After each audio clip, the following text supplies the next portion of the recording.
Hyunsung sat in a corner, his posture stiff yet relaxed, as if he had been dozing off like a soldier on duty. When he noticed Dokja stirring awake, he straightened himself and acknowledged him with a polite nod. Dokja observed the faint traces of exhaustion on Hyunsung's face and decided to strike up a conversation. Hyunsung admitted that he must have briefly fallen asleep, his tone slightly apologetic. Dokja mentioned, with a touch of amusement, that Hyunsung had been murmuring in his sleep, calling himself Private Hyunsung Lee. Hyunsung appeared embarrassed as he explained that it must have been a remnant of his early military days, a period that had evidently left its mark on him. Dokja, recalling what he knew, remarked on the rarity of promotions during compulsory service. Hyunsung explained that he had been promoted to a commissioned officer near the end of his service, though his humble tone suggested he didn't view it as a significant achievement. Dokja noted inwardly that such a promotion was indeed uncommon, and implied a strong sense of discipline and capability. Despite Hyunsung's modesty, Dokja couldn't help but think about the weight of his military past, something not detailed in novel. He reflected on how difficult it must have been for Hyunsung, though the man himself remained stoic about his experiences. Breaking the silence, Dokja expressed his relief and gratitude for Hyunsung's presence. He acknowledged how having someone like Hyunsung on their side brought a sense of safety and protection, qualities that were invaluable in their dire circumstances. Hyunsung offered a faint but comforting smile. Though weak, it carried a sense of reassurance. After exchanging brief greetings with Hyunsung, Dokja left his side and approached Senga and Hee-won, who were nearby. He leaned closer to them, speaking quietly about what he had in mind. Dokja explained the need for their actions, subtly suggesting that they do what he had demonstrated earlier. He shared his concern for Hyunsung, pointing out that the man had been feeling down lately. Dokja believed that showing encouragement and support might lift Hyunsung's spirits and help him regain confidence. In his thoughts, Dokja analyzed the situation. According to the novel, Hyunsung's attribute should have awakened while defending the group from the Cholsu gang at Gyumho Station. However, in this timeline, it was Hee-won who underwent that transformation instead. Dokja knew he needed to help Hyunsung blossom his attribute to prepare for the challenges ahead. At the same time, he remained cautious about Junghyuk Yu's plans and the potential threat of Pildu Gong. The stakes were rising, and Dokja had to ensure their group was ready for what lay ahead. Senga, determined to help, expressed her willingness to cheer Hyunsung on. She hoped he could return to his former self, the strong and dependable person they all admired. Hee-won, with her usual sharp wit, made a comment about Dokja's insight, but he brushed it off, clarifying that it was simply a skill of his that helped him understand others better. Before stepping away, Dokja reminded them to take turns encouraging Hyunsung, emphasizing how much their support could mean to him. Later, Hee-won approached Hyunsung and sat beside him. She spoke to him with sincerity, likening him to a large pine tree, unchanging and steadfast. Hyunsung chuckled softly, expressing his gratitude for her kind sentiment. Hyunsung, feeling content, mentioned how his favorite song during his military days was Green Pine Tree. Hee-won, unimpressed and disinterested, didn't hide her lack of enthusiasm, leaving Hyunsung feeling slightly sullen. A notification appeared, confirming that Hee-won's attempt had failed. Dokja sighed as he observed the interaction, noting that it was now Senga's turn to step in. Senga approached Hyunsung with a warm and encouraging tone. She spoke of how she admired his strong sense of justice, a trait she found rare and inspiring. Hyunsung, taken aback by her words, hesitated before expressing his gratitude. Her words made him reflect on the meaning of justice, and a notification appeared, signaling that his thoughts were now focused on that concept. He thanked Senga, though his voice was humble, revealing how much her words had touched him. Dokja, watching from a distance, felt a sense of relief as the interaction unfolded as he had hoped. Next, it was Gilyong's turn. The boy approached Hyunsung confidently and commented on his impressive muscles. Hyunsung chuckled at the innocent yet genuine compliment, and for the first time, he seemed visibly at ease. Dokja, observing this, realized just how low maintenance Hyunsung truly was. His simplicity had made the plan much easier than expected. With Hyunsung's spirits lifted, Dokja felt reassured that everything was progressing smoothly. Dokja praised Gilyong for his efforts and asked if he had looked into a specific matter. Gilyong confirmed, sharing that the person Dokja was seeking was on the first basement floor. Dokja thanked him and, with his next steps in mind, began heading upstairs. He prepared himself mentally, ready to scout for talent that could strengthen their group. As Dokja ascended the stairs, the members of the Landlord Alliance greeted him with mocking hostility. One of Pildu's henchmen taunted him, calling him a squatter and ridiculing him for surviving the night without a room. The man assumed Junghyuk must have helped Dokja, but Dokja ignored the remarks entirely. His focus was elsewhere as he carefully counted the remaining green zones on each floor. He made a mental note of every zone. For his plan to succeed, he couldn't afford to overlook a single detail. As Dokja ascended the stairs, Pildu's henchmen continued to mock him, his voice dripping with condescension. The man jeered, asking if it was difficult being Junghyuk's lackey. He went further, suggesting Dokja join the Landlord Alliance, claiming that Pildu might consider letting him in, provided he brought the women from his group along as part of the deal. His laughter carried a sinister undertone, but Dokja remained calm, focusing on his steps. The number of green zones on each floor had decreased significantly since the previous day's scenario. Now there were only 11 zones remaining. Dokja mentally calculated as he ascended, realizing how tight the situation had become. He responded casually to the henchman, telling him to inform Pildu that he would think about the offer. The henchman and his companions followed behind, their mocking voices growing louder, but Dokja paid them no further attention. Reaching the basement's first floor, Dokja continued up the escalator, his mind absorbed in his calculations. Suddenly, a blade was pressed to his neck, so quickly and silently that he barely had time to react. Only one skill in the early stages of the scenarios could boast this level of concealed movement. Ghost Walk. The presence of the blade confirmed the identity of its user, Lee Ji-hye. Her tone carried a hint of disappointment as she addressed Dokja, questioning his actions and reminding him of the consequences of making any deals with Pildu's group. Dokja remained composed, knowing that Heewon would not hesitate to kill them all if it came to that. Ji-hye, however, pressed further, asking why he hadn't simply killed the Landlord Alliance members the previous night. Dokja calmly explained that he had come to talk, not to fight. Ji-hye lowered the blade slightly but remained wary. She asked what he wanted and why he had sought her out. Dokja observed her closely, noting her remarkable speed and skill. He questioned why she was stationed there, to which Ji-hye revealed that she was guarding the area on Jung-hyuk's orders, allowing no one to pass, not even Dokja. In his mind, Dokja quickly pieced together Jung-hyuk's intentions, realizing he needed to act quickly to move his plan forward. With measured words, he told Ji-hye why he was truly there. He needed her help to take down Pildu and his group that very day. Ji-hye's eyes lit up with interest as she heard his plan, showing a rare trace of delight. A notification appeared, signaling that Dokja's understanding of Ji-hye had deepened. He continued, explaining that there was a way to succeed, but it required her cooperation. Without her help, the situation would escalate, and most of the people in the station would end up dead. Ji-hye, skeptical and hardened by her experiences, dismissed his words, stating that death was inevitable. Her response betrayed the influence of Jung-hyuk's harsh ideology. Dokja pressed further, bringing up the broadcast of her first scenario in the subway. He mentioned how he had seen her during that harrowing time, recalling the moment she killed her classmates. His words struck a nerve, leaving her visibly disturbed. Her voice rose in anger, demanding that he stop. She shouted, asking what he could possibly know about her pain. Dokja admitted he didn't know much, but he urged her to act now. If she refused to help, it would lead to a regret she would carry for the rest of her life. His words, spoken with conviction, left a deep impression. Later, when Dokja regrouped with Heewon and Senga, Heewon questioned whether Ji-hye would agree to their plan. Dokja admitted that Ji-hye had a temper, but she didn't seem as cold-hearted as she wanted others to believe. He believed there was a chance she would come through for them. Checking his phone, Dokja saw that the time had come. The night ahead would be even more dangerous than the one before. He addressed the group with urgency, reminding them that everything needed to proceed as planned. Time was their enemy now, and they had to act before the Landlord Coalition became aware of their movements. Dokja quickly assigned tasks, sending Heewon, Senga, and Gilyong to their respective floors to carry out their missions. As they departed, Dokja began climbing the stairs with Hyun-sung. Despite his imposing physique, Hyun-sung's voice carried a distinct lack of confidence as he spoke. He admitted his doubts, confessing that the others were counting on him, but he felt unsure of his abilities. His insecurities, rooted in years of being overlooked, weighed heavily on him. Dokja offered reassurance, stating his trust in Hyun-sung's capabilities. He reminded Hyun-sung that this operation relied heavily on him, though inwardly Dokja was taken aback. This self-doubt wasn't something he had read about in 3 Ways to Survive the Apocalypse. Dokja, sensing Hyun-sung's need for connection, promised to hear more about his past when everything was over. Hyun-sung hesitated, admitting that talking to Dokja felt strangely familiar, as if they had known each other for a long time. Notifications appeared in Dokja's vision, indicating that Hyun-sung was beginning to open up, and that Dokja's understanding of him had increased significantly. Hyun-sung, flustered, tried to downplay his words, struggling to articulate his feelings further. As they continued, their conversation was abruptly interrupted by a voice filled with arrogance. A group of middle-aged men emerged, members of the Chungmuro Landlord Alliance. The one leading them addressed Dokja mockingly, recognizing him as someone associated with Yoo Jung-hyuk. The man assumed Dokja had come to negotiate. His tone shifted as he scanned the area, questioning the absence of the women in Dokja's group. The leader of the alliance then revealed his cruelty, holding a trembling woman by her hair. Her voice, filled with desperation, pleaded for help. The man smirked as he dismissed the woman's cries, mentioning with arrogance that she had refused to sell her room. His words were dripping with cruelty, but his confidence faltered when Hyun-sung's sharp voice cut through the tension, demanding that the woman be let go. The man turned to Hyun-sung, incredulous and filled with disdain, demanding to know who he was to give such an order. Hyun-sung, silent, glanced at Dokja, his eyes seeking approval. Dokja gave a firm nod, signaling him to act. At that moment, a notification appeared before Dokja, indicating that Hyun-sung wanted to practice justice of his own will, and that he was on the verge of evolution. The allied members of the Landlord Alliance, sensing the shift in atmosphere, drew their weapons, exuding an intimidating momentum. Dokja remained calm, quickly checking the time. It was the perfect moment to execute the plan. Without hesitation, he used his coins to boost his stats, preparing for what was to come. Suddenly, the sound of small explosions echoed throughout the subway, followed by the chaos of startled screams and confusion. It was the signal. The Alliance members were thrown into disarray as they frantically searched for the source of the blasts. Seizing the moment, Dokja acted swiftly. With a single precise strike of his blade, he severed the arm of the man who had been holding the woman's hair. Blood gushed from the wound, and the man screamed in agony. His confidence shattered in an instant. Amid the chaos, Dokja dashed forward, shouting for Hyun-sung to follow. Hyun-sung, his hesitation gone, charged after Dokja with unwavering determination. Their sudden attack left the Alliance members scrambling to react, their shouts of rage echoing in the corridors. The two pressed on, their movements precise and unrelenting. They soon reached a corridor on the B2 floor, the private territory territory of Gongpildu. Alliance members stationed there quickly spotted them and began shouting commands to surround them. The situation intensified with the enemy regrouping and closing in. Dokja had no intention of fighting all of the Alliance members head-on. As the clash was about to begin, Hyun-sung moved in front of him, raising a steel shield with unwavering determination. In that moment, a notification appeared, indicating that Hyun-sung had activated the Stigma Great Mountain Push level. With a deafening roar, Hyun-sung unleashed his immense strength, sending the Alliance members tumbling like dominoes. The sheer force of his attack left their formation in shambles, creating an opening. As they advanced deeper into the territory, another notification flashed. Dokja had invaded private property, and in response, Gongpildu activated Armed Zone level. Turrets began to emerge from all corners of the area, their barrels glowing ominously with red magic bullets ready to fire. Realizing the imminent danger, Dokja rushed ahead of Hyun-sung, intent on confronting the threat. Before he could act, Hyun-sung called out in alarm and threw his shield with all his might. Dokja caught the shield mid-air, but before he could react further, a turret fired. The impact hit him like a cannon, the force pushing him backward. Explosions erupted around them, shaking the entire space as the turrets unleashed a relentless barrage. Despite the heavy hits, Dokja managed to remain standing. A notification informed him that his stamina had reached over level 20, and his body, now as durable as armor, absorbed the brunt of the damage. In the midst of the chaos, Gongpildu appeared, a cunning smile playing across his face. His confidence radiated as he mocked Dokja, clearly aware of the intruder's weakened state. A notification followed, stating that Dokja's stats were being reduced by the effects of Gongpildu's private property skill. Dokja observed Gongpildu carefully, realizing that Pildu must have upgraded his militarized zone skill. The oppressive presence of the armed zone became more evident as red magic power began gathering around the turrets, preparing for an attack. The true strength of Pildu's armed zone lay in its synergy with the private land debuff. As long as the combination was intact, very few incarnations stood a chance against Gongpildu's overwhelming defense. The turrets aimed, and Pildu coldly commanded the end of his opponents. The enhanced magic bullets were moments away from firing when sudden commotion erupted in the distance. The wounded members of the Landlord Alliance stumbled toward Pildu, their frantic cries breaking through the tension. Dokja noticed the injuries they carried, deep wounds inflicted by something sharp. It was clear that Ji-hye had acted, her long blade cutting through their ranks. This was the opening they needed. Dokja turned to Hyun-sung, who stood frozen with hesitation. The air grew heavy as Dokja's words pierced through the chaos. Hyun-sung's fist clenched tightly, his body trembling with determination. At that moment, a notification flashed before Dokja's eyes. The character Hyun-sung's attribute is blossoming. A blinding light surrounded Hyun-sung, and a silver aura radiated from his body, growing in intensity as his transformation took place. Dokja observed the scene with a sense of awe. This was all part of the plan, to awaken Hyun-sung's potential. He couldn't help but feel overwhelmed. This was one of his favorite moments from 3 Ways to Survive the Apocalypse now unfolding before his eyes. In TWSA, Hyun-sung had been one of the strongest supporting characters, and his unmatched strength during moments like this had cemented his role. A notification appeared, confirming the moment's significance. A new stigma has been unlocked with the blossoming of Hyun-sung's attribute. The stigma, Great Mountain Crush, has been activated. Pale magic power gathered around Hyun-sung's fists, and his arms grew to an incredible size, far beyond normal human proportions. With a powerful roar, he slammed his fist into the ground. The impact was deafening. The sound echoed throughout the space, and fragments of the shattered floor flew into the air. The Alliance members cried out in shock, unable to comprehend the sudden shift in power. Cracks rippled through the ground, spreading in all directions. The once stable positions of the turrets shifted, throwing off their aim. Magic bullets meant for Dokja and Hyun-sung now misfired, hitting the wrong targets. Explosions erupted, and thick clouds of dust filled the area. Amid the chaos, the ground began to tremble violently. Vibrations spread as the structure beneath them gave way. A notification confirmed the outcome. The Green Zone and Gongpildu's private land has been destroyed. Hyun-sung turned to Dokja, his voice steady but filled with a hint of emotion. He reminded Dokja of a promise made earlier. Hyun-sung had said that when everything was over, he wanted to share his story. Now he expressed his desire to hear Dokja's story in return, to understand him better. Dokja found the request peculiar. A character from a novel he had read now wanted to learn more about him. The situation felt surreal, but he did not dwell on it for too long. Dokja added that his story might not be interesting, but Hyun-sung simply smiled and responded that he was still curious. Their conversation was interrupted by a faint, desperate voice calling for help. Both Dokja and Hyun-sung turned toward the sound, moving cautiously toward the collapsed ground where it originated. Hyun-sung reminded Dokja that they had more pressing matters to address before anything else. Gongpildu, visibly shaken and enraged, clenched his teeth and glared at them. His frustration boiled over, but Dokja met his gaze with a calm grin. Dokja then made a cutting remark, referencing a time when private property was non-existent, a subtle jab at Pildu's obsession with his domain. The sound of footsteps broke through the tension. Dokja turned toward the source of the voice calling his name. It was Hee-won, returning from her task. She approached confidently and reported that she had destroyed all the rooms as instructed. Her tone carried a mix of pride and surprise, as she admitted she hadn't realized rooms could be destroyed in such a way. She explained that the group had bashed the floor, causing it to collapse. Dokja's plan was falling into place. Earlier, he had directed Senga, Lee Gil-young, and Hee-won to target smaller green zones, ensuring the areas with less than 3 occupants were dealt with first. The strategy had been executed perfectly, leaving only Gongpildu's zones intact. Dokja acknowledged Heewon's efforts with a small smile, pleased with how smoothly the plan was progressing. Just then, the Dokkaebi communication window opened, revealing Baehyung. The Dokkaebi appeared agitated, his frustration evident as he berated Dokja for his actions. He shouted about the chaos in Chungmuro, caused by the destruction of the green zones, claiming that all the Dokkaebi in the area were in an uproar. Dokja remained calm, cutting through Baehyung's tirade with a curt response. He had already dealt with enough disturbances from the barrage of messages sent by the constellations. However, Baehyung's tone grew even more frantic. He reminded Dokja that his was not the only channel active in Chungmuro and questioned if Dokja truly understood the consequences of his actions. Dokja then directed the conversation toward Gongpildu's channel, asking about its owner. Baehyung reluctantly revealed that the channel belonged to Beryu, designated as BIR 3642. Dokja quickly pieced the information together, recalling that Beryu had previously encroached on Baehyung's channel and attracted an audience composed mostly of thrill-seeking constellations. Turning his attention to Jihei, Dokja asked if she had completed her task. Jihei confirmed without hesitation. Earlier, Dokja had requested her assistance to target the green zones with larger capacities, ranging from 5 to 8 occupants, areas that would have been too challenging for Heewon to handle alone. Jihei's skill and efficiency reflected her status as a disciple of Junghyuk and the incarnation of the sacred hero. Dokja considered the situation carefully. The destruction of the green zones had stirred up tension among the other survivors. Now, with their safety compromised, emotions were running high. As if on cue, Jihei gestured toward a group approaching in the distance. The Alliance members charged forward, their anger palpable as they wielded bats and metal pipes with the intent to attack. Their voices rose in a collective shout, calling out for Jihei and urging each other to eliminate their targets. Among the chaos, Gongpildu's name was screamed as a rallying cry. The Dokkaebi, watching with a sinister grin, made an amused comment, clearly reveling in the unfolding chaos. A system notification immediately followed, announcing the start of a new scenario. The constellations of channel BIR 3642 had placed a bounty on Dokja, labeling him as the target for elimination. The reward was set, and the scenario's objectives were clear. Jihei glanced at Dokja, her expression hardening. She made it clear she would not be assisting him this time. Dokja, however, remained unbothered, stating confidently that her help would not be necessary. Heewon joined the conversation, her tone playful, yet laced with curiosity as she questioned the worth of the bounty. While the reward seemed insufficient to tempt her, she didn't miss the chance to joke about a higher price, potentially changing her stance. Hyunsung stepped forward, his protective nature shining through as he positioned himself between Dokja and the Alliance. Dokja took the opportunity to examine Hyunsung's character profile once more. His attribute, the man who regained a sense of justice, reaffirmed his role as a steadfast ally. Dokja calmly inquired about Hyunsung's remaining stamina and the number of times he could use the skill he had demonstrated earlier. Hyunsung's response was measured, estimating only 2 more uses at most. Gilyong also readied himself for the confrontation, but Dokja stopped him before he could act, urging him to stay calm. Dokja recalled fragments from the novel. He couldn't pinpoint the exact chapter, but he remembered Junghyuk driven to madness by countless regressions, destroying all the green zones upon his arrival in Chungmuro. Now, the conditions mirrored that moment, unfolding just as he had read. Hostility surrounded them. Landowners and tenants, blinded by the promise of the bounty, directed their rage toward Dokja and his group. The atmosphere grew heavier as the third main scenario, emergency defense, was renewed. The updated conditions were devastating. All the green zones in the region were destroyed, and monsters that were meant to appear gradually over the remaining days had instead been unleashed all at once. The objective was clear: survive the flood of monsters until the scenario's end. The penalty for failure was death. The defense game had begun. Before anyone could process the full weight of the situation, screams erupted. The cries of monsters echoed beyond the shattered screen doors. A wave of beasts surged forward like a violent living tide. The chaos was immediate. Some Alliance members were struck down as Grolls tore into them without hesitation. Panic spread as the remaining people watched the carnage with horror, their faces pale with fear. The platform turned into a frenzy. Dokja's voice cut through the chaos as he commanded Hyunsung and the others to head for the transit stairs. He led his companions, moving swiftly to escape the encroaching flood of monsters. Behind them, the platform was engulfed in a sea of chaos. By the time they reached the upper level, a group of desperate survivors followed close behind, their fear propelling them forward. But Dokja turned and blocked their path, stopping them in their tracks. Confusion and anger mixed in the faces of the Alliance members as they demanded to pass. Dokja's expression remained cold as he explained the futility of their attempts. Survival was not guaranteed, not even on the upper levels. Dokja unsheathed his blade, the Unbroken Faith, and activated its skill, the Blade of Faith. With precise timing, he struck the transfer stairs. A deafening crash followed as the center of the staircase collapsed. The sound of crumbling metal and desperate screams filled the air as several people fell with it. It was a harsh decision, but one Dokja deemed necessary. There were no longer any green zones left in Chungmuro. Dokja addressed the remaining survivors, his voice cutting through their panic. He declared that there was only one way to survive now: by fighting. The crowd erupted in anger, their fear turning to fury as they blamed him for the destruction of the green zones. Their demands for an alternative fell on deaf ears. While the chaos intensified, Hyun-sung acted without hesitation. He ran toward the transit stairs they had just climbed and shattered them completely, cutting off any retreat. The crowd's shouts turned to screams of despair as Hyun-sung moved to destroy another staircase, leaving only one intact path. The survivors' anger boiled over as they realized their escape routes were gone. Among them, Jaehae's expression darkened with frustration. This wasn't what she had expected. The destruction of the green zones and the collapsing staircases had pushed the situation to its breaking point. Despite her protests, Dokja remained resolute, his plan clear in his mind. Dokja activated his skill, Bookmark, selecting the third bookmark. With it, he triggered Inho's skill, Insight, directing its influence toward Gong Pildu and the terrified crowd. The skill's effects rippled through the panicked survivors, amplifying their desperation. Dokja's voice rang out once more as he addressed Gong Pildu directly. He pointed out Pildu's potential, goading him into action. With Pildu's power, he claimed the situation could be salvaged and lives could be saved. Pildu's expression twisted in anger, but the murmurs of the crowd quickly grew louder. The power of Insight took hold, and the frightened survivors turned their focus toward Pildu. Their pleas echoed around him, begging for his help and urging him to use his power. Finally, Pildu relented, shouting to the Alliance members to gather around him. With a growl of frustration, Pildu barked orders. He began setting up his skill, Militarized Zone, but it required time. Until then, the Alliance members were tasked with holding the monsters back. The scene descended into brutality. Blood painted the ground as screams tore through the air. People were caught in the wave of monstrous attacks, some losing limbs, others collapsing under the relentless assault. Dokja turned to Senga, calling her name with urgency. Without needing further instruction, Senga immediately understood her role. Her skill, Binding Thread, came to life, snaking through the chaos to reach those unable to fight. One by one, the injured and terrified tenants were lifted to safety. Clinging to the threads, they were pulled upstairs, away from the bloodbath below. Grateful voices trembled as they thanked her, their faces pale with fear. Amid the carnage, Dokja's sharp voice carried over the chaos. His question to the crowd was piercing. Were they still after the bounty? The weight of his words was soon followed by the sound of a notification. The time limit for the bounty scenario had expired. The bounty on Dokja was officially removed. A faint smile tugged at Dokja's lips as he spoke, his tone almost mocking. The opportunity to claim the bounty was gone, and it was too late for regrets now. One of the younger survivors, overwhelmed by guilt and terror, stammered an apology. Gong Pildu roared, his voice filled with determination and frustration as he pushed the limits of his abilities. His skill, Private Property, activated with overwhelming force. Mechanical sounds echoed through the battlefield as 5 turrets emerged from the ground, their barrels glowing with condensed red magic bullets. The turrets opened fire, unleashing a relentless barrage. The ground rats shrieked in agony as the bullets tore through them, while the Grolls momentarily faltered, unable to withstand the onslaught. Around him, the group of survivors cheered in relief and admiration, their cries of hope piercing through the chaos. The effectiveness of Pildu's power was undeniable. In a defense scenario like this, Gong Pildu's combat potential was unmatched, solidifying his reputation as one of the infamous 10 evils. Hyun-sung observed the scene, noting the strain such a powerful stigma might place on Pildu. He questioned whether Pildu's mana reserves would last through the relentless battle. Dokja, however, dismissed the concern. Pildu's skill, while formidable, was designed to be mana efficient. For now, Pildu could hold his own without issue. Meanwhile, Heewon leaned back, half-jokingly wondering if this moment of reprieve would allow her to rest. Dokja responded with a dry remark, reminding her that being part of his group afforded certain advantages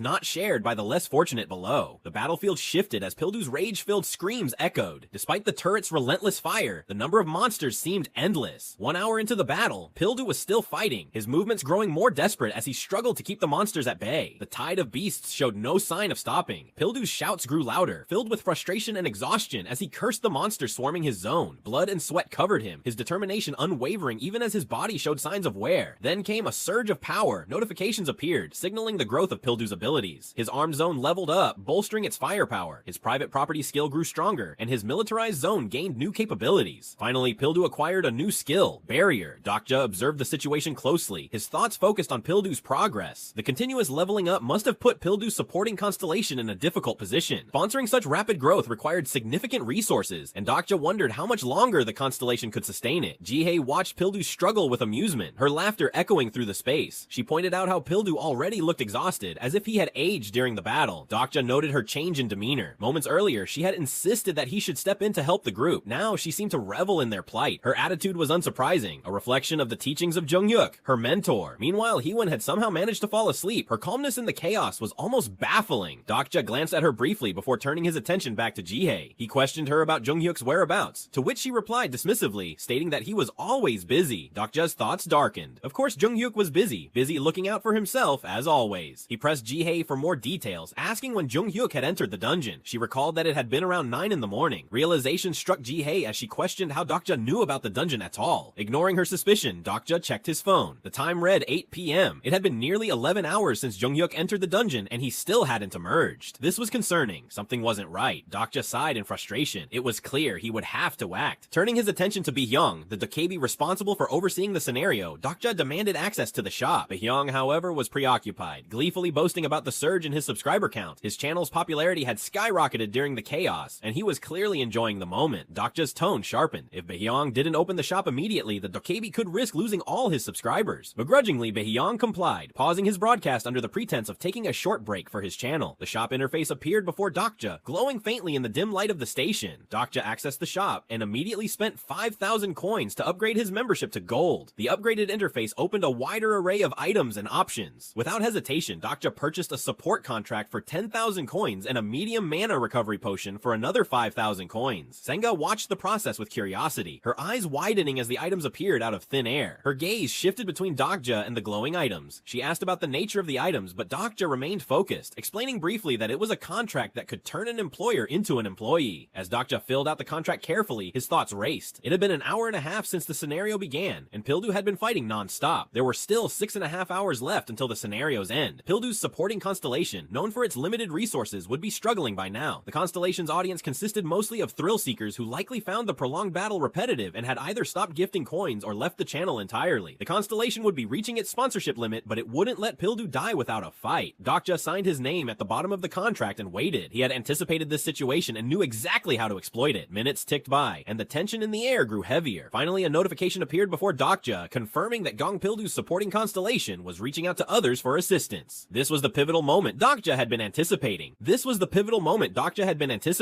lips curled into a grin as his plan began to unfold. Another notification followed. The constellation, prisoner of the golden headband, dismissed the request with a snort, refusing to intervene. Meanwhile, Gong Pildu was barely holding on, his body battered and on the verge of collapse. Dokja addressed Pildu directly, his voice cutting through the chaos. He proposed an unexpected offer, not to Pildu himself, but to the constellation supporting him. Dokja made it clear that he wasn't a constellation and couldn't officially sponsor, but he offered something different, a contract that would change everything. Pildu, confused and furious, questioned Dokja's intentions. However, Dokja dismissed him, stating his offer was not for Pildu, but for his constellation. Notifications rapidly filled the air. The supporting constellation, Defense Master, revealed his nickname and expressed shock at Dokja's audacious suggestion. Baehyung, the overseeing dokebi, was equally stunned, berating Dokja for making such an unprecedented offer. He declared that no constellation would stoop to signing a deal with a mere human, but Dokja was unshaken. He calmly pointed out the harsh truth: the Defense Master was out of coins. The dokebi's disbelief deepened, but Dokja's internal thoughts pieced together the situation. The Defense Master was a constellation whose home world had been destroyed in a previous scenario. Without a surviving world, his stories had faded from existence. In the star stream, stories were the foundation of a constellation's power and coin generation. A constellation without stories had no way to earn coins and could not sustain their incarnations. The Defense Master wasn't like other constellations who treated their incarnations as expendable. He genuinely cared for Pildu. However, the absence of coins meant his power was limited, and Pildu's imminent death was proof of the constellation's inability to intervene further. Senga observed Pildu's battered state and hesitated, her voice trembling as she mentioned that he might not survive. Dokja silently agreed, knowing that without intervention, Pildu's life was at risk. His thoughts, however, focused on the opportunity before him. This was a critical moment for the Defense Master constellation. Pildu, barely able to stand, coughed violently, blood dripping from his lips. The notification appeared, signaling the arrival of the constellation's attention. The Defense Master wanted to discuss the terms of a contract. Another notification followed, confirming that the constellation had begun reviewing the offer. Even Baehyung, who had been observing, was stunned. Pildu, confused and weakened, barely managed to question what was happening. Dokja calmly explained, making it clear to Pildu that he was essentially being sold off. A new notification appeared, revealing that the Defense Master had added specific conditions to the contract. Dokja quickly examined the terms. The contract stated that Dokja must acknowledge the Defense Master's property rights, ensure Pildu's survival, and assist him in his growth. Dokja considered the terms. He had already planned to train Pildu and mold him into a useful ally, so the first two conditions weren't an issue. What truly interested Dokja was the third condition. The contract granted him command authority over Pildu, now designated as private property of the Defense Master. This authority could be used up to 10 times a day. Satisfied, Dokja nodded in agreement. He instructed Senga to administer a recovery potion to Pildu. Although confused, she followed through, understanding that this step was essential for clearing the main scenario. Pildu still disoriented, unsure of its purpose. Dokja directed Pildu to recover and prepare for the battle. battle ahead. Pildu's anger flared as he growled about vengeance, his words laced with hostility. Despite his suspicions, he eventually opened the potion's lid. As the blue smoke surrounded his body, his wounds began to heal, and the damaged turrets were restored to their original state. Pildu, still fuming, muttered threats under his breath about what he planned to do once he was free. Without hesitation, Dokja activated the command rights granted by the contract. A notification confirmed its activation, and Pildu suddenly found himself unable to speak. His words were reduced to incoherent sounds as the command took hold. Dokja firmly instructed Pildu to continue fighting, making it clear that he was not to harm any of Dokja's companions. Bihyong, startled by the unfolding events, questioned Dokja's true intentions. It became apparent that Dokja had planned this from the beginning, his strategy unfolding step by step. Dokja simply shrugged, hinting at another pressing task that required his attention. Jihei, confused by Dokja's sudden announcement, questioned the timing. Dokja explained that someone had left to search for a rare item while others were struggling to survive. His tone was resolute as he expressed his intention to deal with that person. Inwardly, Dokja thought about Jung-hyuk. According to the story, Jung-hyuk had faced immense pain in his third regression, and Dokja feared that this might be the end for him. He pulled out his phone, scrolling through the novel to confirm his suspicions. The scenario didn't align with what he expected. Jung-hyuk's recklessness baffled him. Hee-won noticed Dokja's distraction and questioned his behavior. Dokja dismissed her concerns, claiming to check the calendar. Her suspicion lingered, but she shifted the conversation, asking about the person Dokja was planning to confront. Dokja confirmed that this individual was far worse than Pildu. Dokja decided to leave Hyunsung and Senga behind to keep watch over Pildu. With Pildu defending the area from the monsters, the others would be safer for the time being. However, Dokja's thoughts lingered on someone else, someone who concerned him far more than Pildu. As Dokja prepared to leave, Jihei called out to him, questioning where he was heading. Instead of answering directly, Dokja told her she could come along, leaving her confused but intrigued. His focus shifted to Jung-hyuk. Dokja knew from the novel TWSA that Jung-hyuk had challenged Chungmaro's hidden dungeon multiple times in previous regressions. Out of the 8 attempts he made, he had failed twice, including during his 8th and 10th regressions. However, this was only Jung-hyuk's 3rd regression. His chances of success in this state were much slimmer. Dokja reasoned that Jung-hyuk had likely entered the hidden dungeon located near exit 1 of the station. It had already been 11 hours since Jung-hyuk entered, which left Dokja deeply concerned. The odds were against Jung-hyuk, and Dokja's instincts told him that if nothing changed, Jung-hyuk would meet his end in that dungeon.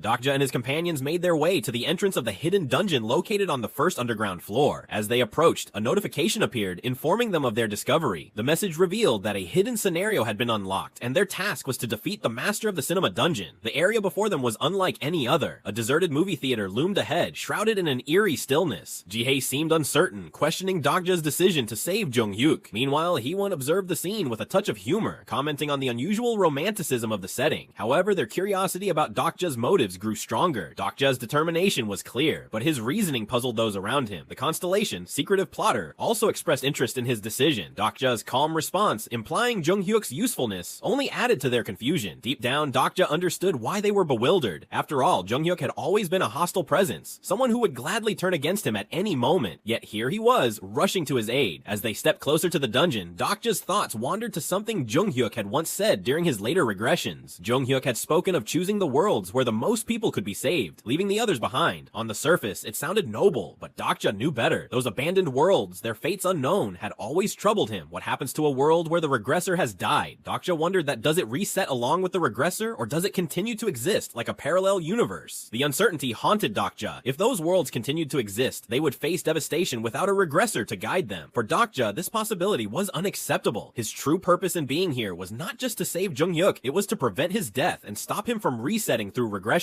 Lee Gil-young tugged on Dokja's sleeve, pointing out that all the posters on the walls had been torn down. He wondered aloud who might have done it, his curiosity evident. Dokja, paying little attention to the mystery, suggested they move upstairs. As they ascended, Hee-won struck up a conversation with Jihei, asking if she was skilled with swords. Jihei's enthusiasm was clear as she expressed her love for them. The two quickly bonded over their mutual appreciation, exchanging remarks about the exhilaration of wielding a blade. Hee-won noted the quality of Jihei's sword, and Jihei explained that it was a gift from her master. Hee-won hesitated before mentioning her own weapon, though it was clear she felt self-conscious about it. Dokja, observing the interaction, felt a twinge of envy and wondered why Jihei wasn't as casual with him. Jihei candidly explained that she admired strong older women, leaving Dokja to sigh in resignation. Suddenly, Gil-young's demeanor shifted. He tugged at Dokja's clothes again and quietly signaled for silence. Someone was nearby. In an instant, Jihei drew her sword, her movements precise and ready for action. Dokja initially thought it might be Jung-hyuk, but the unfamiliar voices confirmed otherwise. From their position, they overheard snippets of conversation. The voices belonged to to a group discussing information they had purchased with a significant number of coins. They mentioned something about profits, a disdainful tone lacing their words. Dokja listened carefully, piecing together the context of their discussion. The group continued up the escalator, where they spotted 4 figures gathered in the lobby on the first floor. The strangers seemed focused, unaware of Dokja and his companions for now. Jae whispered her confusion to Dokja, noting that she didn't recognize the group from Chungmoro. Dokja speculated that the strangers might have entered the building through the ground floor. Jae questioned how they could have done so, given the poison gas and the ongoing scenario. Dokja explained that each station had its own scenario with varying durations. These individuals must have completed their scenario earlier and moved on. As for the poison gas, Dokja revealed that the meat of a subterranean monster could neutralize it, allowing safe passage. Dokja pondered the unexpected situation unfolding before him. The mention of the prophets puzzled him deeply. They were never referenced in any of Junghyuk's regressions. At this point in time, Dokja believed that only he and Junghyuk should have knowledge about the hidden dungeon. Something unknown was altering the course of events, and Dokja couldn't figure out what was triggering this drastic change. As he observed the men speaking in the distance, a floating blue spotlight appeared above them. The bright glow surrounded their figures, and within seconds, they vanished entirely from sight. Heewon, startled by the scene, tried to grasp what had just occurred, while Jihei, standing nearby, stated the obvious. They had all disappeared. Dokja, lost in thought, wandered the area. His eyes scanned the remnants of the posters scattered on the walls. Among the torn pieces, there was one poster left untouched. The words inscribed on it caught his attention, a time forgotten by mankind and recreated. Dokja's expression tightened as frustration bubbled within him. Of all the posters Junghyuk could leave behind, it had to be this one. Suddenly, the light reappeared. This time, the spotlight was fixed on Dokja and his companions. The abruptness of the situation made Jihei and Lee Gil-young instinctively step back, but there was no escape from the glowing beam. A notification appeared, confirming that they had been hit by a projection beam. Another line followed, announcing the start of the screening for their floor. As the notification faded, their surroundings began to transform. It wasn't an illusion. Dokja could tell that something tangible was changing. His fourth wall ability didn't activate, a clear sign that the shift was genuine. The old linoleum floor disappeared beneath their feet, replaced by lush greenery and bushes. The once familiar reception desk and popcorn stand morphed into the dense foliage of a vibrant rainforest. Above them, the ceiling transformed into an endless blue sky devoid of clouds. Jae looked around, muttering in disbelief, trying to comprehend their location. Dokja calmly explained that they were now inside a movie. He analyzed the situation carefully, piecing together the truth about the dungeon they had entered. This world had been created by the Cinema Master, a formidable figure who resided on the 8th floor of the dungeon. The unique feature of the cinema dungeon was its stages, each hidden within the posters. Dokja's thoughts turned to Junghyuk. That miserly bastard must have intended to clear all the stages alone, ensuring he could claim all the rewards for himself. The atmosphere grew heavier as Heewon sighed, acknowledging how complicated things were becoming. Jihei, curious and uneasy, tried to determine the theme of the movie they had been pulled into. Dokja, however, gave her no direct answer, insisting she would find out soon enough. Frustrated, Jihei pressed for answers, but her attention quickly shifted when the surrounding shrubbery rustled violently. Without warning, something large leapt out in front of Gil-young. It was a massive insect resembling a giant praying mantis. Jihei's immediate reaction was panic, her voice rising as she urged Gil-young to move out of its way. But instead of fleeing, Gil-young extended his hand toward the creature. To everyone's surprise, the massive insect didn't attack. Instead, it allowed Gil-young's hand to touch its exoskeleton. Jihei watched the scene in disbelief, struggling to process what she was seeing. Gil-young identified the creature as a Titanoptera, an insect from the Triassic period. Dokja's explanation of Gil-young's strange affinity left Jihei even more perplexed, but Dokja inwardly felt a glimmer of relief. In his mind, Dokja analyzed the situation. He considered that Junghyuk must have skipped this stage entirely, likely due to its theme. Stages like this, based on the movie's concept, often rewarded those who cleared them with treasures tied to the theme. Dokja was certain Junghyuk wouldn't have recognized the significance of this stage. This was an opportunity, as the stage held an important reward that Junghyuk had overlooked. Before Dokja could contemplate further, Gil-young called out to him in alarm. A deep rumble shook the ground, growing louder with each second. Something massive was approaching, tearing through the rainforest and smashing palm trees in its path. The source of the commotion soon revealed itself, a colossal reptilian beast. Its blood-covered muzzle glistened as it let out a deafening roar. Behind it, several bloody men came stumbling through the undergrowth, their faces twisted with terror. These were the same men who had entered the dungeon earlier. Their screams echoed as they begged for help, their desperation drowned out by the beast's thundering presence. Jihei's voice broke through the chaos as she whispered to Heewon that she finally recognized the movie. Heewon nodded in agreement, her expression mirroring Jihei's grim realization. Dokja, however, grinned with excitement as he studied the massive creature. It was a Tier 7 beast monster. For Dokja, its appearance only confirmed what he already suspected. The harder the hidden dungeon, the better the rewards waiting at its end. As the yellow eyes of the Tyrannosaurus Rex locked onto the group, a thunderous roar erupted, shaking the entire forest. The deafening sound was followed by the beast's massive tail sweeping through the trees, its force shattering everything in its path. The men who had been running moments earlier were struck down by the tail's powerful swing. They fell to the ground, coughing up blood as their bodies bodies crumpled under the overwhelming impact. A notification appeared in Dokja's vision, alerting him that the 7th grade Tyrannosaurus Rex had recognized him. Dokja let out a quiet sigh as he steadied himself, understanding the gravity of the situation. Jihei, alarmed and panicking, questioned Dokja's intention to face the monster. However, Dokja remained resolute. If they wanted to find the exit, the fight was inevitable. He pointed toward a building in the distance, identifying it as the Central Research Lab, their destination. They were trapped inside a movie, and every movie needed a climactic finale. As the Tyrannosaurus activated its skill, carnivorous fear, an overwhelming sense of dread filled the air. However, Dokja's unique skill, Fourth Wall, shielded him completely from the effects of the beast's suppressive aura. Without hesitation, Dokja issued commands to the group. He instructed Gilyong to stay behind him, while Hiwon and Jihei were to spread out and flank the creature. Each member of the group sprang into action, understanding the urgency. Despite the chaos, Gilyong spoke up, sharing crucial information about the Tyrannosaurus. He explained that while the creature was far more agile than it appeared, it had limited vision and was vulnerable to attacks from the sides. Dokja, momentarily stunned, asked how Gilyong knew such details. Gilyong casually admitted that he had learned about it from an encyclopedia when he was younger. The T-Rex charged forward with terrifying speed, its massive body shaking the ground as it advanced. Dokja immediately planned to hold its attention, intending for the others to take advantage of the distraction. However, before he could finish giving instructions, Hiwon and Jihei were already in position at the creature's rear. Their quick reaction surprised him, but he was relieved. They knew exactly what they were doing. Dokja braced himself as the T-Rex's sharp teeth snapped inches away from him, followed by its heavy legs stomping dangerously close. He barely evaded the attacks, an electrifying thrill coursing through his body as he danced around the beast's assault. While he distracted the T-Rex, he trusted Hiwon and Jihei to deal significant damage from behind. Just then, Gilyong stepped forward, announcing his intention to help distract the monster. Dokja immediately protested, but before he could stop him, Gilyong acted. With a confident determination, Gilyong began making precise, intricate signals with his hands. From the surrounding foliage, the massive Titanoptera, the giant praying mantis Gilyong had befriended earlier, leapt into action. The insect charged at the T-Rex, stabbing its sharp limbs directly into the beast's eyes before quickly retreating. The T-Rex roared in pain, shaking its massive head as its vision blurred. The creature's yellow eyes moved erratically, struggling to track the Titanoptera, which continued to dart around and disrupt its focus. Dokja couldn't help but reflect on why Junghyuk had shown such interest in Gilyong. The boy's unique abilities were undeniable. Meanwhile, Hiwon and Jihei launched their attack from opposite sides of the T-Rex. Their weapons slashed through the creature's thick hide, blood spraying as deep cuts were carved into its body. With its stamina waning, the beast's movements grew sluggish. Recognizing the opportunity to finish it off, Dokja activated his skill, Blade of Faith. The Ether Blade's special option, tied to Unbroken Faith, triggered, converting its energy property into fire. The blade extended in size, flames engulfing it as it roared to life. Without hesitation, Dokja charged toward the T-Rex's tail. As the massive creature hesitated in its movements, he climbed its thick tail and plunged the flaming blade into its tough hide. The T-Rex roared in agony, blood pouring from the wound as it writhed and thrashed. Dokja rammed the blade repeatedly into its body, flames spreading through the injuries and scorching the beast from within. The scent of burning flesh filled the air, sharp and heavy, causing Gilyong and Hiwon to momentarily flinch. The T-Rex's yellow eyes locked onto Dokja, filled with pain and desperation. Its gasps grew weaker until it finally collapsed to the ground with an earth-shaking thud, its massive body lying lifeless. A notification appeared, announcing that they had succeeded in being the first to hunt a 7th grade species, the Tyrannosaurus Rex. In the aftermath of the battle, Dokja turned his attention to one of the injured men lying nearby. Blood streamed from deep wounds caused by the T-Rex's claws, and his breaths were shallow and labored. Dokja tried to guide him, instructing him to breathe slowly, but the man's injuries were too severe. The man's voice trembled as he attempted to speak. He revealed fragments of information, mentioning the word prophets, and something about guardians of a revelation. However, before Dokja could gather more details, blood spilled from the man's mouth, and his life faded. Dokja's thoughts raced as he analyzed the situation. A revelation, a rare and absurd phenomenon, was unfolding before him. In 3 ways to survive the apocalypse, TWSA, only one person was known to have the future vision skill, and that was Anna Croft. But this wasn't her. The fact that someone else had this ability and sent a representative instead of coming themselves was telling. It could only mean one thing: there were others like him out there. After this realization, Dokja suggested a brief rest for the group. Once they had recuperated, they made their way toward the laboratory situated in the center of the island. As they ventured deeper into the building, Dokja's sharp eyes scanned their surroundings. In the inner corridor, he spotted several ampoules neatly arranged, one to enhance physique, another for magic power, one for agility, and one for strength. Each was a valuable resource. Meanwhile, his companions were absorbed in their own activities, busy feasting on the roasted meat of a recently slain T-Rex. Among them, Jihei's voice rang out, loud and playful, as she noticed Dokja inspecting the ampoules. Her teasing words drew everyone's attention to him, her tone laced with mock accusation. Startled, Dokja looked up, caught off guard by her sudden remark. She demanded to know whether he planned to hoard the ampoules for himself, her words dripping with playful suspicion. Dokja quickly dismissed her claim, denying any selfish intentions. Jihei, however, didn't let up. Her quick wit turned the situation into a lighthearted one-sided interrogation, calling on Heewon for support. As she continued her playful banter, Dokja assessed her character profile, calculating her motives. Her request for the strength ampule, delivered with an exaggerated plea of helplessness, made him smirk inwardly. Did she really think he would fall for that act? Heewon suggested that since Dokja had found the ampules, he should be the one to decide how they were distributed. Dokja's thoughts churned as he glanced at Jihei, a faint annoyance lingering in his mind. He didn't want to give her any ampules, especially since she was aligned with Jung-hyuk. A message suddenly appeared in front of him, a notification from the constellation Demonic Judge of Fire. The constellation expected him to be fair. Dokja pondered briefly. He needed a solution that didn't blatantly show his reluctance, yet satisfied the constellation's expectations. Finally, he proposed a simple method to decide, a game of rock, paper, scissors, where the winner would claim an ampule for every round. Jihei's eyes sparkled with enthusiasm as she eagerly agreed, confident in her abilities. Heewon, ever the voice of reason, questioned whether it was wise, pointing out that one person could potentially take all the ampules. Jihei, unbothered, shrugged and replied that it would be good fortune for the winner. Dokja locked eyes with Jihei, a subtle smile forming on his lips. He activated his skill, Omniscient Reader's Viewpoint, his perception zeroing in on Jihei's intentions. Her first move was clear as day. She planned to play scissors. As the rounds began, the sound of laughter and teasing filled the air. The faint thrum of helicopter blades echoed in the distance, but the group's focus remained on the game. Jihei's confidence began to waver as round after round passed, each one ending in her loss. Her initial bravado faded, replaced with disbelief as Dokja claimed ampule after ampule. Nearby, Heewon commented on the absurdity of their situation, questioning whether they had truly ended the movie. She noted that no one in the original plotline had hunted a Tyrannosaurus Rex. Dokja glanced her way, the hint of a smirk playing on his face, and casually remarked that while it wasn't in the movie, wasn't it more enjoyable this way? After all, the genre was action-adventure fantasy. It allowed for some improvisation. Finally, a message appeared before them. The Constellation Cinema Master was pleased with the movie's revised ending, granting them permission to proceed to the next floor. Dokja analyzed the situation quietly. The key to clearing the dungeon wasn't about recreating the exact endings from the movies, but producing a conclusion that pleased the Cinema Master. The Cinema Master, as Dokja understood, was all about action. This meant that monsters couldn't be taken out of the dungeon, but items could, like the stat amplification ampules they had found earlier, or the special ampule he received as a reward for defeating the Tyrannosaurus Rex. These ampules were temporary, only usable within the cinema dungeon, but vital for clearing the final floor. Dokja's thoughts shifted to Jung-hyuk, calculating that he might already be in a dire situation on the higher floors. The group boarded the helicopter, prepared to head to the next floor. A notification appeared, announcing that the first ending credit had been reached. The cast was listed: Dokja, Heewon, Jihei, and Gil-yong, as they each received 500 coins as compensation. The helicopter landed, and Dokja and his companions found themselves back on the ground floor. Without hesitation, they moved toward the escalator that led to the second floor. Their goal was clear: progress through the dungeon as quickly as possible. As they ascended, Jihei voiced her frustration, wondering how many floors they still had left to clear. Dokja responded with calm certainty, explaining that some floors had likely already been cleared by Jung-hyuk, so their progress might be faster than expected. Jihei then pointed out that they could only enter movies with intact posters, noticing that the posters tore apart after a movie was cleared. Heewon confirmed this observation. The group hurried to the next available poster, aware that time wasn't on their side. Dokja's mind raced as they moved. The cinema dungeon, he thought, was structured like a 9-story movie theater, including a basement. It was located just outside exit 1 of Chungmoro Station. To their advantage, all the posters for the second and third floors had already been torn, indicating those floors were cleared. He felt relief when he saw that Inception was among the cleared movies, but his thoughts lingered on Fighting Destination. How had Jung-hyuk managed to clear such a difficult movie alone? The group arrived on the 4th floor and entered their next movie scenario. Almost immediately, Jihei began to retch violently, clutching her stomach. Heewon knelt by her side, gently encouraging her to let it out. Jihei groaned about her seasickness, her face pale and strained. Dokja observed the scene and couldn't help but wonder how the naval warfare god, a constellation, had chosen someone like Jihei as an incarnation. Jihei turned to the movie they had entered, and her voice was filled with curiosity as she observed their surroundings. Dokja confirmed her suspicion. This was indeed the movie where the ship would sink. Jihei, despite her nausea, joked about Heewon being the female lead, likening her to Kate Winslet. She then turned her gaze to Dokja, her words laced with mockery, calling him the male lead, DiCaprio. However, mid-sentence, her seasickness returned and she doubled over, retching once more. Dokja couldn't hide his exasperation at the timing of her comment, shaking his head as they pressed on. A man in a clean suit stood nearby, his eyes fixed on the group. The resemblance to a character from the movie was uncanny, and his presence felt unnervingly real. Jihei pointed this out, commenting that all the lead characters seemed to be present. Her question about the movie's plot was swiftly answered by Gil-yong, who bluntly stated that the ship would sink. A simple yet precise summary of the scenario. Meanwhile, the man had been tightly bound, his expression wavering between anger and fear. Dokja acknowledged the situation, explaining that he had tied the man up because because he was the antagonist. However, Jihei wasn't convinced that mere restraint was sufficient. Without hesitation, Jihei unsheathed her sword, her intent clear. She suggested killing the man, her reasoning rooted in their goal of pleasing the cinema master. Dokja hesitated, acknowledging her logic but feeling unsettled by the ease with which she made the suggestion. Hee-won, observing the bound man closely, interrupted their debate. Her voice was filled with doubt as she remarked that the man didn't seem like a character in a movie. To her, he looked far too real, his expressions and movements eerily lifelike. Jihei remained firm, reminding everyone that there was no room for hesitation. It was either them or him. They were alive, while he was just a character, one meant to play the role of a villain. Even if he had once been a real person, there was no other choice. Hee-won agreed without hesitation. Without delay, the blade descended, piercing through the man's chest. Blood gushed out, vivid and disturbingly real. Then, a system message echoed through the space. The theater owner was satisfied with the altered ending of the movie. As a result, the stern of the ship would now lead them to the next floor. Jihei, confident in her decision, expressed her satisfaction. There was no time to waste, especially with their master's life at stake. A new notification appeared, confirming that they had reached the second ending credit. Jihei was pleased with how quickly things had progressed. Meanwhile, Dokja's thoughts lingered on the words. Character, real person. The distinction blurred in his mind, but there was no time to dwell on it. They pressed forward, following the system's guidance. Upon reaching the 5th floor, a new message appeared, stating that they had entered the rewards room. Hee-won immediately noticed the difference. This floor had no movies to complete, only rewards waiting to be claimed. Jihei's excitement was evident as she took in the sight before them. The room was filled with various items, which looked like props used in different films. However, Dokja knew the truth. These were no longer mere props. They had transformed into real weapons and equipment. Though they couldn't compare to artifacts from constellations, they were still high-quality replicas and classified as grade A items. This reward was precisely why he had chosen to enter the cinema dungeon. As they explored, Hee-won approached a glass tube and gasped in amazement. Inside was a beautifully crafted sword, a grade A replica. She marveled at its sharp blade and lightweight design, admiring the craftsmanship. Dokja acknowledged that Hee-won finally had a proper sword now. However, there was one drawback. Each of them could only take 2 items from the room. Dokja considered their situation and decided that Senga should also receive an item. He asked Hee-won to choose something for her while he selected one for Hyunsung. Hee-won nodded in agreement and began looking through the available equipment. After scanning the room, Dokja picked up the Hercules shield. Replica, an A-grade shield. It was sturdy and well crafted, making it a perfect choice for defense. Meanwhile, Jihei, who had claimed to be a fan of superheroes, struggled to pull an item from the corner. When she finally managed to bring it into view, it was revealed to be Mjolnir. Replica, an A-grade blunt weapon modeled after the thunder god Thor's hammer. Before she could secure it for herself, Dokja observed the weapon and noted that it was usually reserved for those with special strength. Jihei, overhearing, immediately protested, claiming she was special too. At that moment, Lee Gil-young approached from behind and casually reached for Mjolnir. Jihei tried to stop him, but it was too late. With surprising ease, Gil-young lifted the hammer. He swung it around effortlessly, showing no signs of struggle. The sight left Jihei stunned. She could only watch in disbelief as Gil-young asked Dokja if he could keep it. Seeing how naturally Gil-young wielded the weapon, Dokja agreed. The hammer suited him well. Jihei, still in shock, muttered her frustration, feeling that the situation was completely unfair. Meanwhile, Hee-won turned to Dokja and asked what he planned to take for himself. After some thought, Dokja selected the external reinforced suit, replica, an A-grade protective suit. As soon as he equipped it, system messages appeared, detailing its effects. The suit would reduce damage from external attacks by 10%, enhance his ability to detect enemies, and improve his agility. It felt a little restrictive, but it was better than nothing. With their choices made, Dokja signaled that it was time to move forward. Internally, Dokja's thoughts shifted to the regressor. He wanted to see what Jung-hyuk was up to. However, upon reaching the 6th floor, Jung-hyuk was nowhere to be found. Jihei wondered aloud if Jung-hyuk had really been the culprit behind the previous events. Dokja, staying in character with the movie theme, remarked that there were still people who hadn't seen the full story unfold. He reflected on their luck in clearing the last remaining movie on the 6th floor. It had been a thriller with a twist ending, and as a result, they had received a unique reward. Dokja obtained the Sharp Observation Skill Book, a valuable ability that allowed him to analyze a target's movements and estimate their overall stats. While it wasn't a combat skill, it could still be highly useful, especially against individuals like Senga or Gil-young, whose character profiles were difficult to access. As the group moved forward, they came across more movie posters lining the walls. Hee-won noticed something strange. The posters had all been torn apart. This could only mean one thing. Dokja realized that Jung-hyuk was already in the boss room. If there were any remaining posters intact, they needed to find them quickly. Before they could advance any further, a blue spotlight enveloped them, and the surroundings began to change. A system message appeared, announcing that the screening for their floor was about to begin. Dokja cursed under his breath. There had been one more poster left to check. Now it was too late. The scene around them transformed. The scent of salt filled the air. Unlike before, this was not a cruise ship. The overwhelming stench of artillery lingered, and the sound of waves crashing against a vessel filled the atmosphere. As the boat rocked violently beneath him, Dokja instinctively turned his head, only to hear a desperate voice shouting in warning. Without hesitation, he dropped to the ground. In the next instant, a deafening barrage of gunfire erupted. Bullets tore through the air, striking soldiers who collapsed in pools of blood. Cries of urgency filled the air as the soldiers, clad in old military uniforms, scrambled to protect the ship. The wind carried an eerie sense of unease as war raged around them. The turbulent Myeongyang Strait churned violently, waves rising and falling in a chaotic rhythm. In the distance, the steady, ominous beat of war drums echoed across the battlefield. Dokja clenched his teeth. There was no mistaking it. As a Korean, it was impossible not to recognize this film. Jung Hyuk had deliberately left them with one of the most challenging movies to clear. Hee-won's gaze was locked onto the horizon, her expression filled with disbelief. The sea stretched endlessly before them, but what truly stole her breath away was the sight of the enemy fleet. 300 Japanese warships lined the waters, their presence an overwhelming force. Dokja's mind raced as he took in the situation. His first instinct was to assess their own forces, but something was wrong. Panic clawed at his thoughts, but he forced himself to remain calm. This battle was based on historical events, meaning there had to be a way to win. However, as he counted the ships at their disposal, his stomach twisted. They were missing 12 vessels. That shouldn't have been possible. A sinking realization hit him and he reached out, grabbing one of the sailors nearby. Urgency filled his voice as he questioned the soldier, demanding to know the whereabouts of their leader. The soldier stammered in confusion, unable to answer. Dokja's breath hitched. The truth slammed into him like a tidal wave. The cinema master had altered the plot. They were expected to fight the legendary Battle of Myeongyang, but without Admiral Yi Sun-sin. Dokja's gaze swept the deck, searching for the one person who might hold the answer. His eyes locked onto Jihei. A notification flashed in his mind, sharpening his recollection of the story he knew so well. His voice cut through the chaos as he called out to her, questioning why an admiral known for naval warfare had chosen someone who got seasick so easily. She admitted that she had no idea, but there was one thing she had always been told. She was a descendant of a great admiral. Dokja felt his thoughts grinding to a halt as the pieces clicked into place. The revelation was absurd, yet undeniable. Jihei was the descendant of Admiral Yi Sun-sin. His mind drifted back to episode 40 of Ways of Survival, when this very fact had been revealed. Back then, the few readers still following the story had erupted in protest, outraged that a national hero's incarnation had been chosen purely because of bloodline. But now, standing here, facing an impossible battle, Dokja could only think of one thing. If history had been rewritten, then so had their fate. And whether they liked it or not, Jihei was their only hope of survival. Dokja watched as Jihei trembled, her eyes filled with tears. Her breath came in ragged gasps, her entire body shaking as she refused to move. Fear had completely overtaken her. A message appeared, signaling the gaze of the naval warfare god. The constellation was watching her with sorrow, silently urging her forward. But Jihei was not responding to anyone. Not to Dokja, not to the others. She was trapped in her own world. Dokja's voice was firm as he commanded her to get up, but she recoiled, shaking her head violently. She wanted no part of this battle. Her voice cracked as she shouted that the others should handle it without her. Dokja didn't waver. He asked if she could just hold on a little longer, but the words only made her tremble more. She lashed out, insisting that he had no idea what he was asking of her. But he did. He knew exactly why she was like this. Jihei froze as Dokja revealed the truth. This wasn't just about seasickness. This was her dead friend's favorite movie. A painful memory surged through her, as vivid as if she were living it again. The first scenario at Taepyeong Girls High School. The moment when her hands wrapped around her friend's throat, choking the life out of someone she had once laughed with. The horror of it had never truly left her. Her voice wavered as she demanded to know how Dokja could possibly know this. But he knew far more than just that. Dokja's thoughts were steady, piecing together the real reason behind her being chosen. Jihei had no love for the sea. She had no particular loyalty to the greater good. And yet, Admiral Yi Sun-sin had still picked her. The truth lay in her lineage. She was not a direct descendant of Yi Sun-sin, but of his closest comrade, Admiral Lee Aok-gi, a man who had fought alongside Yi Sun-sin in the battles of Danghangpo and Hansendo, a man who had remained by his side when false accusations of treason had been hurled against him, a man who had not left behind enough of a legacy to become a major constellation himself. It was an act of loyalty that had transcended time. Yi Sun-sin had chosen his old friend's descendant, not for her skill or righteousness, but because he could not bear to watch his comrade's bloodline spiral into darkness. He could not let Jihei become a monster after the sins she had already committed. A sudden notification signaled the start of a bounty scenario. The words appeared before Dokja's eyes. Those who seek death shall live. Those who seek life shall die. The conditions were clear. The naval warfare god had issued a call for help. The objective was set: encourage Jihei, Admiral Yi Sun-sin's incarnation, and lead the Battle of Myeongyang to victory. A surge of power coursed through Dokja as he realized the implications. The great admiral's stigma was within his grasp. He could wield it without forming a support contract. There was no time to dwell on the details. Dokja grabbed Jihei by the shoulders, shaking her violently. Her body felt limp, her expression hollow. She was trapped in her despair, drowning in guilt. But there was no time for hesitation. She had killed her friends to survive. That was an unchangeable fact. Whether she lived or died, forgiveness would never come. But if she stood up now, if she fought, she still had the chance to save others. Beyond them, Gilyong and Hee-won were already overwhelmed. Enemy ships surrounded them, cannon fire tearing through the sea. Dokja barely had time to raise his shield as an incoming volley of attacks crashed against him. The force nearly sent him sprawling, but he stood firm. His voice rang out over the the chaos. Commanding, desperate, Ji-hye needed to wake up now, but she remained frozen. Her legs staggered beneath her as she stood on the deck, her breath uneven. This was a cursed scenario. Memories flooded her mind, visions of the friend she had strangled with her own hands. That day, the moment when everything changed. Tears streamed down her face, an endless torrent of grief. Her voice trembled as she called herself disgusting, undeserving of life. Dokja did not hesitate. He agreed. She was, and so was he. His mind twisted with the truth. He was no different from Ji-hye. She had killed her friends to survive. And he was using his knowledge of these characters, manipulating them, pushing them beyond their limits, all for the sake of his own survival. But survival was not something granted. It was something earned. Dokja's words carried the weight of reality. The past could not be erased. Redemption was not guaranteed. Atonement or disgrace. None of it mattered. The only thing that did was the will to live. And if she wanted to die here, then that was her choice. A final notification appeared. Your understanding of the character Ji-hye has increased. Ji-hye was drowning in a storm of dark emotions. Resentment, self-contempt, and complete disillusionment with the world. Yet, beneath all of it, there was something far simpler, something stronger. She did not want to die. Her fingers tightened around the hilt of her sword as she forced herself to stand. Her body trembled, but her resolve solidified. She wiped away the tears that streaked her face. A powerful presence stirred. The constellation Maritime War God had responded to her will. Dokja knew how constellations worked. They acted as they pleased, never truly bound by the wishes of their incarnations. Many ignored their chosen warriors, even in the face of death. But when it came to their own stories, they never hesitated. No constellation ever missed the chance to intervene when their legend was at stake. A notification appeared. A new stigma had been granted. The third stigma of Sword Demon Ji-hye. It was the strongest she had ever received. The power that would one day shape her into a true maritime admiral. Ji-hye turned toward the sea, her gaze fixed on the overwhelming enemy forces. There were no allies. The battlefield belonged to her alone. She raised her sword, gripping it tightly as a brilliant radiance gathered at the tip. The light pulsed, sharp and unwavering, like a beacon cutting through the chaos. Dokja watched the scene unfold. In the end, his actions had only helped Yu Jung-hyuk. The protagonist's fate would grow stronger from this. But that did not mean he had gained nothing. Ji-hye's voice rang clear over the battlefield. Her words carried the weight of determination. She was not finished yet. There were still 12 ships left to fight with. The air shifted. Water vapor rose, thickening into mist. Droplets scattered through the sky like falling stars. And then, 12 ghost ships emerged from the sea, their spectral forms gliding through the waves. The sound of war drums faltered as if caught in hesitation. Enemy cannons roared, sending a rain of shells toward the Phantom Fleet. But the ghostly ships remained untouched. The attacks passed through their translucent hulls, leaving no sign of destruction. The battlefield had changed. Ji-hye stood firm, her grip on her sword unyielding. She did not care about survival. If she could have her vengeance, she would gladly die where she stood. Before the Ghost Fleet, the enemy warships were completely overwhelmed. It was not just Dokja who was shocked. Heewon and Lee Gil-yang also stared in disbelief. This was the true power of a stigma. This was the strength of the Great Admiral, a man who had never been pushed back in naval warfare. The last light of the sunset cast a crimson glow over the battlefield. Smoke curled over the sea, and from within the fading haze, the agonized screams of the Japanese soldiers echoed. The whirlpools of the strait swallowed the lifeless bodies one by one. Within an hour, the final enemy ship collapsed, sealing the battle's end. A series of notifications flickered in Dokja's vision. The theater owner was satisfied with the altered ending of the film. The fourth ending credit had been reached. The list of performers appeared. Dokja, Heewon, Ji-hye, Lee Gil-yang. The system awarded them 500 coins as compensation. Almost immediately, more messages followed. The bounty scenario had been cleared. Then, another set of notifications flashed. Dokja had received a reward from the Maritime War God. A surge of anticipation filled his chest. Maybe he would gain Ghost Fleet. If he could acquire it, he would no longer need to envy Ji-hye's power. But when the notification appeared, it was not what he expected. Instead, a new stigma had been granted. Song of the Sword has been acquired. For a moment, Dokja thought he had misread it. Song of the Sword. This was originally a stigma that Ji-hye had obtained later in the story. Yet, instead of giving him Ghost Fleet, the Duke of Loyalty and Warfare had chosen to bestow this upon him. A final message appeared. The Maritime War God expressed gratitude. Dokja processed the implications. In a way, this stigma was more valuable to him than Ghost Fleet at this moment. If he had this power, he might be able to prevent the worst outcome on the 8th floor. This was an unexpected gift. A precious stigma, given directly from the Great Admiral himself. Maybe, just maybe, this would give him a better chance at survival. As the battlefield faded from view, the surroundings shifted. They were returning to the theater. The scenario had ended. It was an acceptable conclusion. The surroundings shifted once more, and the battlefield dissolved into darkness. The next moment, the scenery reformed, and the group found themselves back inside the movie theater. The battle had ended, but the exhaustion lingered in every movement. Jihye, breathing heavily, stood still, her gaze fixed on Dokja. Dokja faced her, his voice firm. There was no room for argument. Jihye needed to rest, and they had another mission ahead. She hesitated for a moment, uncertainty flickering in her eyes. Then, she relented. The battle had drained her completely, and despite her reluctance, she knew she would only be a burden if she followed. Dokja turned away. There was no time to waste. Along with Heewon and Lee Gil-yong, he moved toward the next challenge, the 8th floor. As they climbed the stairs, thoughts filled Dokja's mind. There was no time to celebrate gaining a new stigma. The cinema master was not an opponent he could afford to face while looking after the now vulnerable Jihye. After everything he had done, saving Jihye, earning a new stigma, none of it would matter if this world collapsed due to Junghyuk's regression. The resources had already been used. The ampules and the coins he had saved had been spent to raise his stats. Now, there was only one thought in his mind, Junghyuk. He could only hope the regressor was still alive. They ascended the final staircase. A notification flickered into view that you have entered the 8th floor, the Heavenly Garden. The top of the theater was unlike anything below. It was a rooftop, an open space beneath a vast dome resembling an opera house. The floor was covered in a thin layer of green grass, an unnatural sight amidst the chaos of the scenarios. The moment Dokja stepped forward, he saw it, the one he had been looking for. Standing in the distance, Junghyuk remained unmoving. His back was turned toward them. A silence stretched across the group until Heewon finally spoke. Her voice broke through the quiet. She turned toward Dokja, confusion laced in her tone. Wasn't Junghyuk supposed to be in danger? Dokja's lips curled into a smirk. The regressor didn't look like someone who needed saving. Dokja ran toward Junghyuk and struck him on the back of the head. The frustration he had built up, thinking Junghyuk was in danger, made the impact feel satisfying. But something was wrong. Junghyuk remained still, his body unresponsive. Dokja hesitated, stepping closer. The situation felt unnatural. Junghyuk had died in the cinema dungeon before, not because he was weak, but because of sheer misfortune. Dokja's instincts warned him. This was not just an ordinary moment. Then he noticed it. A thin, sinister aura extended from Junghyuk, connecting to an old man seated on a chair on the 8th floor. Recognition struck immediately. This was the final boss of the cinema dungeon. A message appeared, confirming his fears that the theater master's simulacrum has been revealed. Dokja clenched his fists. He had arrived too late. The boss of the cinema dungeon was the complete opposite of Junghyuk in nature. Now, Junghyuk was nothing more than a hollow puppet controlled by the true enemy. Junghyuk's gaze locked onto Dokja, but there was no life in his eyes. Dokja's breath caught in his throat. A message appeared, confirming the worst. Simulation. The cinema master has control over Junghyuk. Dokja barely had a moment to react before Junghyuk moved. A powerful punch struck Dokja in the gut, the force so overwhelming that his body shot through the air like a missile. He crashed against the invisible wall with a sickening impact, pain exploding through his body. Blood spilled from his mouth as he gasped for air. His reinforced armor suit was already damaged, cracks forming from the sheer force of the attack. Before Dokja could recover, Heewon sprang into action. Her sword flashed as she unsheathed it, her expression set with determination. But Dokja knew the truth. She wasn't strong enough to face Junghyuk yet. He tried to warn her, but no sound escaped his throat. Grinding her teeth, Heewon activated her skill, Demon Slaying. Her energy surged, and she dashed forward. Junghyuk, sensing the incoming attack, snapped his gaze toward her. His instincts flared, warning him of danger. Heewon leaped into the air, her blade igniting with power as she struck down. But Junghyuk moved effortlessly, dodging the attack with precision. Before she could react, he grabbed her wrist in an instant. A moment of shock crossed Heewon's face before Junghyuk struck. His attack landed directly on her, sending her flying through the air in an acrobatic spiral before she crashed onto the ground. Heewon panted, pushing herself up. The battle wasn't going to be easy. Before she could fully recover, Junghyuk dashed forward. His skill, 100 Step, activated, and he closed the distance in an instant. At that moment, Jihye rushed up the stairs. Just as she arrived, Heewon was thrown back by the force of Junghyuk's devastating attack. Jihye's eyes widened as she saw Heewon crash against the ground. Junghyuk moved again, dashing toward Jihye with terrifying speed. His fist, filled with destructive force, was just an inch away from striking. Jihye barely had time to react. Her breath hitched as she whispered under her breath. His fist smashed into the wall instead, sending cracks spreading through the space around them. The shockwave rippled outward, shaking the entire floor. Jihye, at the last moment, managed to dodge, slipping away in a blink. She turned, her expression unreadable. Dokja's voice finally broke through, raw with urgency. Junghyuk wasn't their target right now. They had to go for the cinema master. The cinema master watched from a distance, a sinister grin spreading across his face as the battle unfolded. Jihye, her fury ignited, dashed toward him, determined to strike. But before she could reach her target, Junghyuk moved beside her, matching her speed effortlessly. Without hesitation, he delivered a devastating kick straight to her face, cutting off her attack. Heewon wasted no time. She surged forward at an incredible speed, her sword flashing as she joined the fight. For a brief moment, Heewon and Jihye's eyes met. Their movements synchronized, their swords slashing toward Junghyuk in perfect unison. It was a powerful combination, kendo and sword training, a technique strong enough to bring down even monstrous creatures like the T-Rex. But Junghyuk was different. He evaded their attack with impossible precision, leaping high into the air to escape. Heewon Heewon, refusing to relent, activated her skill, the Time of Judgment. At the same time, Gil-young unleashed Thunder of Mjolnir, sending a surge of electrified energy crackling through the space. The air trembled as lightning bolts lashed toward Jung-hyuk, illuminating the battlefield with their sheer power. But it was useless. Jung-hyuk countered the attack effortlessly. His lightning resistance nullified the effect, and the energy dispersed into nothingness. At the same time, the constellations of the absolute good fell silent at Heewon's request, preventing her skill from fully activating. Her frustration surged. She had called for power, but none had answered. Jung-hyuk didn't hesitate. As he descended from the air, he struck Heewon with an unrelenting force. The impact sent her flying, her sword slipping from her grasp as she rolled across the ground. Ji-hae, attempting to counter, was met with a brutal flying kick. The force of the attack sent her crashing to the ground, unable to move. Dokja had expected this. Jung-hyuk had always been ruthless in battle, but never without reason. His strength had always been overwhelming, but this was beyond what Dokja had imagined. Checking Jung-hyuk's character profile, Dokja's heart pounded. The information confirmed the worst. Jung-hyuk was currently unconscious. It all made sense now. His transmission stigma had already activated. This ability allowed him to recall and reawaken the skills he had learned throughout his past regressions. Dokja turned to Gil-young, his voice firm as he placed his trust in him. Gil-young understood immediately and nodded, his expression resolute. Without hesitation, he began murmuring something under his breath. There was no other choice. Dokja had to use everything he had. He reached for the Tyrant T-Rex's DNA ampule and activated it. A surge of power erupted within his body. His stats skyrocketed instantly. Every fiber of his being infused with overwhelming strength. His muscles tensed, their potential fully unleashed. His movements felt sharper, faster, and his heart pounded with an unfamiliar energy. The gaps in his lacking skills were filled with sheer raw power. As his body adjusted to the surge, another skill activated, White Star Weapon Aura. He tightened his grip on his weapon, determination blazing in his eyes. He didn't have the same level of skills as Jung-hyuk, but with this overwhelming boost in stats, he could make up for it. Jung-hyuk's skill levels weren't at their peak yet. This was his chance. Across from him, Jung-hyuk responded. He activated Blue Star Weapon Aura, his blade radiating an intense energy. Without hesitation, they both charged at each other. The clash was instant. Blades met with relentless force, the impact sending sparks flying in all directions. Neither Dokja nor Jung-hyuk backed down. The pressure was immense, the weight of the battle pressing down on Dokja as he struggled to hold his ground. His grip on the blade tightened. His body, despite its enhanced strength, trembled under the sheer force of Jung-hyuk's attacks. A thought flashed through his mind. He was barely keeping up. Even with the increase in stats, he could feel the difference. If he didn't find a way soon, he wouldn't last. Dokja activated Omniscient Reader's Viewpoint. With the skill, he could now read Jung-hyuk's mind. Deep within Jung-hyuk's thoughts, pain resonated. How many times more? Would he have to repeat this? Dokja felt his stomach tighten. Has he already reached this point? His anger flared, pushing aside any hesitation. He couldn't afford to hesitate. In one swift motion, Dokja launched a devastating uppercut. His fist slammed into Jung-hyuk's chin, snapping his head back. Jung-hyuk wobbled from the force of the blow, but his mind was far away. The cycle of regression played out in Jung-hyuk's thoughts, an endless loop of loss and erasure. His companions lost every time. The histories wiped clean. If he regressed again, everything would reset, and once again, the endless repetition would begin.